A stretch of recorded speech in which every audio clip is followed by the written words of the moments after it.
And I am pleased to have a gentleman who's written a number of books, and he'll share a little bit about that. Dave Tsubouchi from Canada, Japanese Canadian descent. Hello, David. How are you today? Good morning. Wonderful. Fantastic. And I'm really thrilled to get your perspective today on being an author, the journey that you took to become an author. And I realize you're on your fourth book right now. And one of the books that you wrote is one of my favorite words in any language, which is Gambatte. Yeah, And yeah, so, share a little bit about yourself, David, and how you decided to get into writing books. yeah. Well, I guess it started years ago. I mean, I actually I studied creative writing back at York University many decades ago, and I studied. My mentor was a fairly well-known Canadian poet named Frank Davy, and we really hit it off. And I started writing poetry back in school. So years ago, and I don't know if many people have heard of some of these poets that I used to work with. But I had a lot of my poetry published in different publications, and and that's my start with creative writing. Actually, my start was years ago. I'm going to yak now with you. Back in high school, I I entered not essay, a creative writing contest for high school students across the country. And if you were in the top 10, they'd publish it. And so I wrote a short story, and it somehow managed to be published. So that was my start years ago. And so, then you get into politics years later. And the problem with politics is a lot of people are not really educated in the liberal arts, and certainly not in the creative arts. And so no one really understands the metaphor or understands irony. So, and many of us do write using those vehicles. So I stopped writing because people just took whatever you wrote literally, which unfortunately was kind of stupid actually. But so then later on, afterwards, I started thinking about it, and what I wanted to do was with Gambatte. I wanted to tell the story of what every Japanese Canadian family went through during the imprisonment during the Second World War, and certainly afterwards, and the struggles that they all had. And I wrote about my family, but my family was just representative of every Japanese Canadian family in this country, where every man, woman, and child was imprisoned. Everything we owned, property, possessions, money, were stolen by the Canadian government, the Mackenzie King government, and was kept to pay for the imprisonment. So, like most people come to this country and they come with $20 in their pocket and make something of their lives. Well, my people did that, but then we had to do it again after the Canadian government. They stole everything from us. And I think the worst part wasn't, I look back and some of the properties that my family owned on both sides of the family.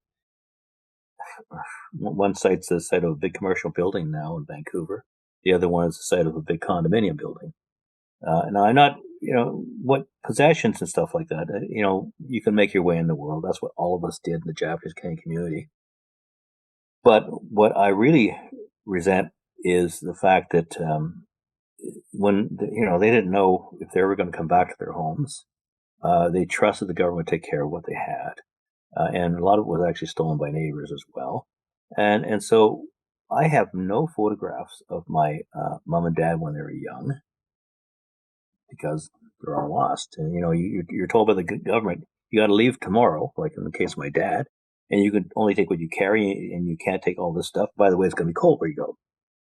And so you don't take things like your photographs with you. And we've got no mementos of my family that they brought from Japan years ago. That's the sad part. Other stuff, it's the sentimental things that you miss. It's not the things that, like money and things like that, you can always make your way in the world. So that's why I wanted to tell that story about Gambatte, and how we all sort of, and I look back, and I actually wrote a chapter for an academic book, and on the impact on the health of Japanese Canadians of the imprisonment, generationally. So not just the ones who went through it, but also on the impact on the third generation was called the Sansei as well. And although none of my family who went through that, and basically none of the Nisei, which is the second generation folks who were imprisoned, talked about it because in many ways they were ashamed of it. It had nothing to do with them. They did nothing wrong, but they never really spoke about these things. And there's a saying in Japanese, shigata ganai, which means, what can you do about it? Let's get on, right? And so that's kind of their attitude. But then the third generation, which is my generation, the Sanseis, we're the ones that had anger at the injustice of it all. And it wasn't even so much our personal loss. It was injustice to our community as a group. And so you want to write about these things so it doesn't get repeated again. That if there's always, the problem with finding scapegoats in society is there's always the next one. If you tolerate one, it doesn't matter if it's for religion or for sexual preference or for your color. If you tolerate that, there's always going to be a next instance of that. And that's why it's really important for me to tell that story. Now, I told the story behind the politics too, which is kind of, I guess it interested some people, and that's probably why the book sold. But I wanted to tell the story of the Japanese Canadian. Oh, here, I just happen to have. There's a copy of Gambatte right there. And as you know, and as many people don't know, Gambatte is Japanese, which means do your best and persevere. So that's really what that means. That's, again, for anyone who's watching this today, what David's sharing is it's this inner feeling of doing your best, perseverance under challenging times. It was used in my life as for sports. Gambatte, gambatte, shigoto, gambatte, gambatte, atsobi, which is do your best at work, do your best in your play. And it became a very popular commercial in Japan when I was in Japan. David, you write from a perspective that goes so deep and has a message that goes throughout the book Gambatte. Yet you've also stepped into writing sci-fi or yeah. or different topics that are stretching, I guess, your experience in writing. I would like you to give a tip to somebody who's just thinking about writing and maybe one or two of your best strategies to get it down. Do you plan everything out? Do you flow? What would be one of your tips for new writers? Well, that's an interesting question because years ago I started a group in Markham called the Markham Group of Poets because I wanted to know what the creative process was for all these people. How do we write? And they're so different. I mean, some people are like drafts people, and they plot. This is what I'm going to do. Here's what we're going to go. This is where we're going to end up. Other people are almost like that unconscious writing, when you with the supernatural, and somehow you end up in the right place. I'm less of a planner, so I kind of write, and somehow as I think about it, I mean, I just as you were saying, I've written 4 sci-fi books already. I just finished the 5th one just yesterday. I'm just going to do the editing of it, and what I do is I write, have an idea, a general idea theme. And I can usually write, like usually Sunday mornings I write, and I'll write usually end up writing like 2 or 3 chapters. But then I have to think about where I'm going to go next with it. Now I have a general idea, and of course I'd like to be accurate too. So I do a lot of research. You want to be accurate with these things. So one of the books that I wrote called Zeke has to do with the early parts of the pandemic of COVID. And so I'm writing about some technical things, and you better be right when you write about these things. And so you have to do a lot of research to make sure what you're going to write is accurate. You can't write things that are just silly, if you want to base it. And the other thing too that I find that makes writing easier is, especially fiction, is if I know a lot of people, I have a lot of friends, and so if I can relate some of the characters to people I know, and not specifically necessarily, but some of their traits, it makes the conversations in the books seem more realistic as you go through it. And also, if you have some real quirks too, and also you write about what you know.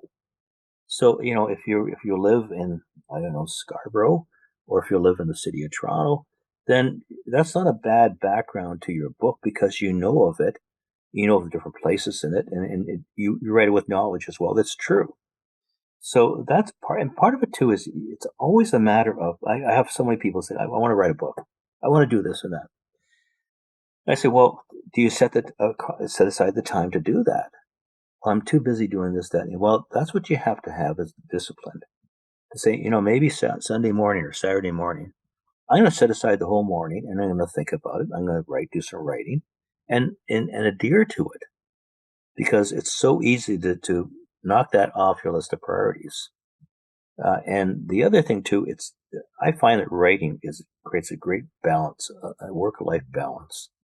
You're working really hard work all the time, and these days with technology, you take that work home with you sometimes, and you need a break from that. And I find writing gives you a great break. Any type of creating, whether it's painting or whether it's whatever you want to do, write music. It gives you that balance you need to have that gives you more of a sense of yourself. Like, who are you? Are you just someone who goes to work and does work? Or are you something that you want to do? And if you want to do this, then put aside the time to do it. And at the end of the day, I think you'll be a better person for doing it. Let me do a little recap or a reframe of what you just said, because it's spot on about one of the reasons why we started Meet the Author series. And I'm hearing this beautiful, it's about discipline, folks. It's about creativity. It's about expressing your story. It's about doing research. It's about learning. It's about being factual. It's about being thinking and then flowing and then drafting and redrafting. So there's a level up about daily improvement. There's about outlet. So this is awesome for mental wellness, mental well-being. Yes. It's not about taking everything and simply being reactive to your environment. That's being collective and cerebral and finding a flow. And it's funny because even just me articulating what I heard from you allows me to almost find a flow in what you said. And I just, as I bounce that back to you, is there another one or 2 points? Because you've just given a beautiful list of the way that people can write and your idea of different strokes for different folks. It isn't you have to do it one way and it's my way or the highway. It's you got this opportunity to create a greater relationship with yourself and to your potential readers. Anything else that you'd like to add to that, Dave? Well, I mean, is there an underlying message you have as well? So, well, hang on. Well, by the way, this is Zeke. This is the book I wrote about the pandemic. But in the Chinese Door series, there's 3 books in there. But and I write the main family that this is all about is a mixed race family. So it's Asian and white. The first book takes place in Mongolia. So I'm teaching you a little bit about the culture of Mongolia. And I mean, I happen to know a little bit about it because I used to work in Mongolia. I used to be the Honorary Consul General for Mongolia. And the second book takes place in the Canadian Arctic. So I did a lot of research in terms of the Inuit culture as well. And the third book takes place in Japan, and you're more familiar with Japan than I am. But so the books are dealing with different cultures. And the fourth book, which I just finished writing, it's not published yet, takes place in Tobago. And so I like writing about cultures that are different, but are represent society more than like. Well, again, going back years, I'll just tell you this. So you have the same experience. You'll know what I'm talking about. So when you grow up, back in many years ago, everyone who played an East Asian on TV or the movies was either a bad character, like an evil soldier or Fu Manchu, or just bad characters, or they were a caricature of East Asians. So you like Mickey Rooney, Breakfast at Tiffany's. That's one of the most offensive movies I ever watched. with a lisp and just a mockery, buck teeth of an Asian, or Jerry Lewis, or I mean, so depicting us as caricatures. So something to be laughed at. I think that's probably worse than anything else, is being laughed at for something. And so years ago, I was a boy, and Star Trek started, and George Takei comes on, and George is an action hero. Now, growing up, my parents used to say, be proud of who you are. But at the same time, they would say, keep your head down, fit in society, become a good Canadian, don't make waves, and so there are two contradictory statements. And so how do I view myself? Right? I mean, it's a great contradiction. And so George comes along and he's an action hero. And I thought, well, maybe it's cool to look like me. And, and years later when I met George, I said, you changed my life. And I told him the story. And he's such an interesting guy. Yeah, you would love him. I mean, he's such a raconteur. I mean, he's got story. I mean, he told me stories about 3 hours. I spent, a long time with him, and just a wonderful man, and such a leader in human rights. And that's what I really admire about. And he went through the same crap that we did up here, so interesting. By the way, his father, after he was released down in the States, had a dry cleaning store, just like my dad. And then his sister's name was Reiko, just like my sister was. So we had some interesting synergies. So anyway, that's just what I was yakking. But I want to be able to represent people. And so the heroes of the people are the kids, basically. But they're all, there's minorities. I kind of like that theme, that it's cool to be that way. It's cool to look like someone else. It's so important these days is to have role models or people that do look like me doing things that are amazing. Yesterday I was at the Aga Khan, and it was Muslim ladies in STEM. And so it was all of these wonderful ladies in science and technology and engineering and maths, and really being role models for the next generation of Muslim girls and ladies. And that was a big point of what they were sharing from the stage. And so I guess I want to pivot a little bit to your next book. It's going to be released. In what ways can people get a hold of your books? They can read your books. Share one or two ways that people can get a copy of. The easiest way is look me up on Amazon, and you'll find all my books. So hopefully, again, that'll be my the fourth book in the Chinese Door series. And I already started thinking about what to write next time. So we'll see. And here's the fun little question: is if we can get this book into the hands of somebody that would take it more viral, or who would be one or two people that I'll hashtag them on this video as I share with Meet the Author series. Who would be one or two people that may propel it to a new market that would allow more people to be exposed to some of your writing? Well, that's a good question. I mean, as it turns out, now just because your book's been optioned doesn't mean it's going to be a movie. So the Chinese Door has been optioned. I don't know if it'll become a movie. And actually, the lady who actually optioned it said that she gave a copy to Jason Momoa for his kids to read. So that was kind of neat.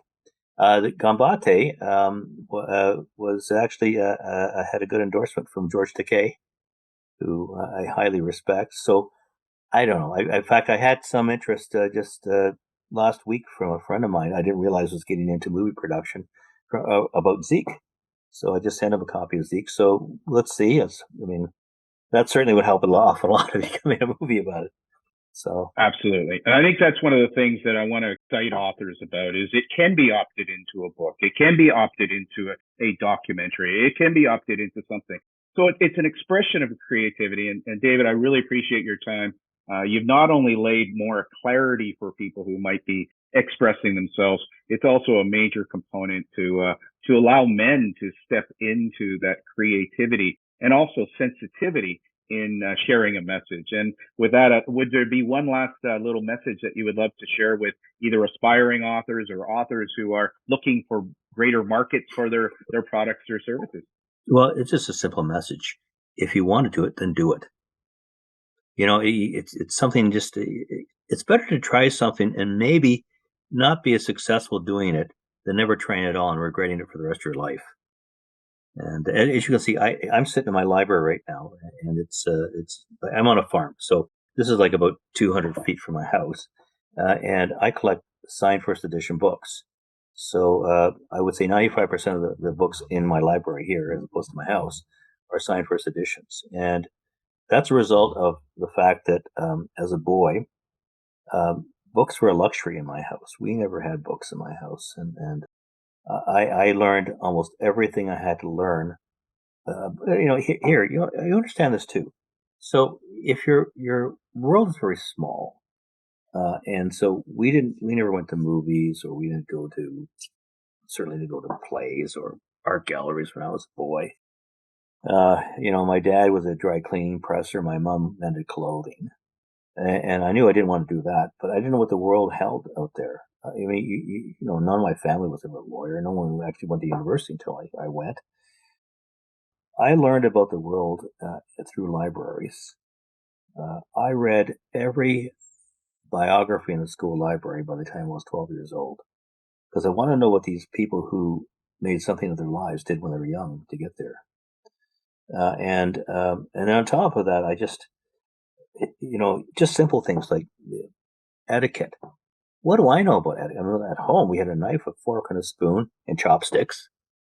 I didn't know what a fish knife was, or a shrimp fork, or any of these things. So I read about them. That's how I learned how to, etiquette at a table and different things, because we were just an ordinary, working class family. How would I know about these things? So books opened the world to me, and we couldn't afford books, but now I can. So unfortunately, I am obsessive with books. So that's why I've got all these books behind me. I got about signed first editions. I got about just around 3,000 of them in here. So and probably another 3,000 books in the house of ones we read. So we read a lot, my family.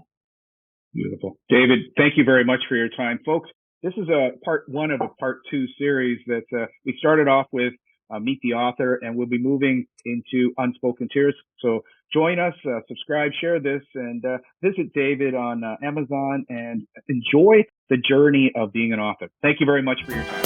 Hey, thanks. I appreciate it.